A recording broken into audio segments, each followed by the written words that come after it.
வணக்கம். இது தடம் நியூஸின் இரவு நேர செய்திகள். செய்தி ஆசிரியர் அரியராசா தினேஷ். வாசிப்பவர் சுபலக்ஷ்மி சுஜீவன். முதலில் தலைப்புச் செய்திகள். அறநெறி பாடசாலை ஆசிரியர்களுக்கு வெளியான நற்செய்தி. கல்வி சீர்திருத்தங்கள் தொடர்பில் ஜனாதிபதியின் அறிவிப்பு. போலீஸ் பிரிவில் 28,000 வெற்றிடங்கள், 5,000 போலீசாரை உடன் ஆட்சேர்ப்பு செய்ய நடவடிக்கை. நல்லூர் விடுதிகளை பதிவு செய்தல் தொடர்பாக தவிசாளரின் முக்கிய அறிவிப்பு. தொடர்பான விரிவான செய்திகள். அறநெறி பாடசாலை ஆசிரியர்களுக்கு கொடுப்பனவு மற்றும் சீருடை கொடுப்பனவு வழங்க அமைச்சரவை ஒப்புதல் அளித்துள்ளது. அதன்படி 1 வருட தொடர்ச்சியான சேவையை நிறைவு செய்த அறநெறி ஆசிரியர்களுக்கு ஆசிரியர் கொடுப்பனவு மற்றும் சீருடை கொடுப்பனவு அடங்கலான கொடுப்பனவாக ரூபாய் 7,500 வழங்க ஒப்புதல் வழங்கப்பட்டுள்ளது.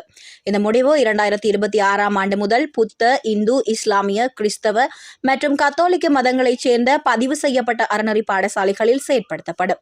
எந்தவொரு தனிப்பட்ட எதிர்பார்ப்புகளும் இன்றி அறநெறி பாடசாலைகளில் சேவையாற்றும் ஆசிரியர்களின் சேவையை தொடர்ச்சியாக பெற்றுக்கொள்வதனை ஊக்குவித்தல் மற்றும் அவர்களது தனித்துவ அடையாளத்தை பாதுகாப்பதுடன் சமூகத்தின் நல்லிருப்புக்கு அத்தியாவசியமான அறநெறி கல்வி அபிவிருத்திக்காக இந்த தீர்மானம் எடுக்கப்பட்டதாக தெரிவிக்கப்படுகிறது.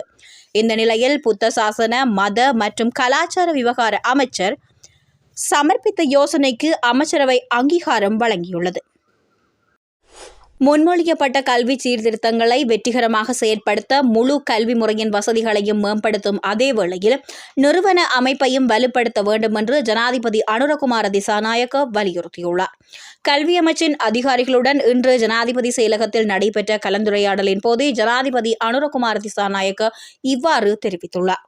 கல்வி மறுசீரமைப்பு செயல்முறையை ஆராய்ந்து தேவைகளின் அடிப்படையில் ஏற்பாடுகளை வழங்க அரசாங்கம் தயாராக இருப்பதாகவும் ஜனாதிபதி தெரிவித்துள்ளார். இந்த கல்வி சீர்திருத்தங்களிலிருந்து விரும்பிய முடிவுகளை அடைய முழு கல்வி முறையையும் முழுமையாக மாற்றப்பட வேண்டும் என்று ஜனாதிபதி சுட்டிக்காட்டியுள்ளார். அப்போது மனித வளங்களைப் போலவே பௌதிக வளங்கள் மற்றும் உள்கட்டமைப்பு மேம்பாட்டிலும் அதிக கவனம் செலுத்த வேண்டும் என்றும் வலியுறுத்தியுள்ளார். முழுமையான ஆய்வுக்கு பிறகு திட்டங்கள் மற்றும் வரவு செலவு திட்ட மதிப்பீடுகள் சமர்ப்பிக்கப்படும் என்றும் வரவு செலவு திட்டத்தில் இதற்கு தேவையான நிதி ஒதுக்கீடு செய்ய நடவடிக்கை எடுக்கப்படும் என்றும் ஜனாதிபதி தெரிவித்துள்ளார். போலீஸ் பிரிவில் தற்போது 28,000 வெற்றிடங்கள் இருப்பதாக பொது பாதுகாப்பு மற்றும் பாராளுமன்ற விவகார அமைச்சர் ஆனந்த விஜயபால தெரிவித்துள்ளார். இன்று பாராளுமன்றத்தில் இவர் இதனை தெரிவித்தார். தற்போது போலீஸ் அதிகாரிகள் பற்றாக்குறை இருப்பதாக கூறியுள்ளார். அதன்படி போலீஸ் சேவையில் 5,000 வெற்றிடங்களை அவசரமாக ஆட்சேர்ப்பு செய்வதற்கு ஒப்புதல் வழங்கப்பட்டுள்ளது. அதற்கேற்ப அதற்கான வர்த்தமானி அறிவிப்பு வெளியிடப்பட்டுள்ளது. உப போலீஸ் பரிசோதகர் பதவிக்கு தற்போது விண்ணப்பங்கள் பெறப்பட்டு வருவதாகவும் 5,000 கீழ்நிலை போலீஸ் அதிகாரிகளுக்கு பதவி உயர்வு வழங்க எதிர்பார்த்திருப்பதாகவும் அமைச்சர் கூறினார். இதற்கிடையில் விசாரணையில் உள்ள 1,500 அதிகாரிகளுக்கு பதவி உயர்வு வழங்க திட்டமிட்டுள்ளதாக அமைச்சர் ஆனந்த விஜயபால குறிப்பிட்டுள்ளார்.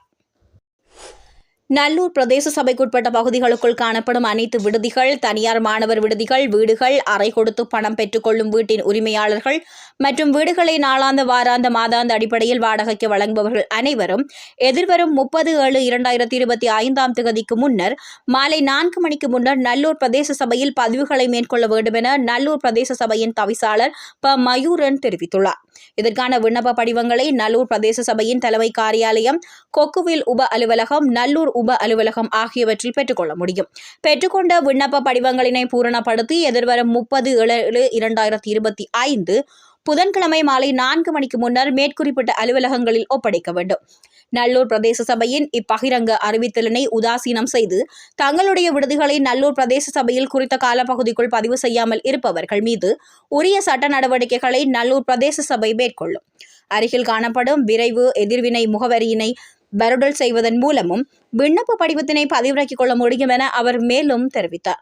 இதுபோன்ற செய்திகளை தெரிந்து கொள்ள தடம் நியூஸ் சேனலை சப்ஸ்கிரைப் செய்து அருகில் உள்ள பெல் பட்டனை கிளிக் செய்யுங்கள்.